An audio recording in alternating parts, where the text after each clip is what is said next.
नमस्कार मंडळी, आज मी रील्स बघत बसली होती तर मला एक ट्रेंडिंग रील्स आली मोबाईलवर. ही वाली रील आहे मंडळी ती.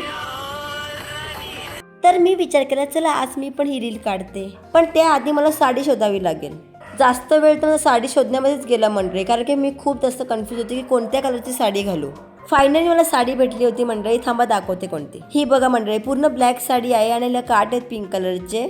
आणि माझ्या लावणी साडीवरचे 2 ब्लाऊज या साडीवर मॅचिंग होत होते, पण मी कन्फ्यूज होते की 2 पैकी कोणता कलरचा ब्लाऊज घालू, पिंकवाला की ब्लॅकवाला. जिकडे माझं डोकं नाही चाललं तिकडे मी जाते आईची हेल्प घ्यायला. मग मी गेले होते आईकडे.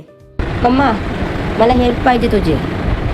हेल्प म्हणजे तशी नाही, झोप तू. मला फक्त ब्लाऊजमध्ये कन्फ्यूज आहे मी की कुठला घालू, तुम्हाला फक्त चूज करून दे. चालेल. आणि आई बिचारी थोडा वेळ आधीच झोपली होती आणि ती माझ्या रीलसाठी उठली होती मला हेल्प करायला. रील शूट करण्याआधी मी थोडा सॉन्ग ऐकून घेतला होता. मग मी बिफोरचं शूट करून लागले होते तयारीला. मंडळी माझी तयारी झाली होती आणि मी शूट करायला घेतलं होतं. खूप जास्त गरम होत होतं, त्यामध्ये लाईट पण गेली होती. आणि काय करू मंडळी, लाईटचा वेट करू नव्हते शकत मी. तसंच शूट करून घेतलं कारण लाईट कधीही येऊ शकली असती. आणि तुम्ही बघू शकता मंडळी, एका रील मागे मी किती जास्त पसारा केला होता व ते मलाच आवरायचं आहे. चला तर मंडळी मी माझा घेते काम आवरून. तुम्ही भेटा मला नेक्स्ट ब्लॉगमध्ये. तुम्हाला ब्लॉग कसा वाटला प्लीज कमेंटमध्ये सांगा. Tata bye bye.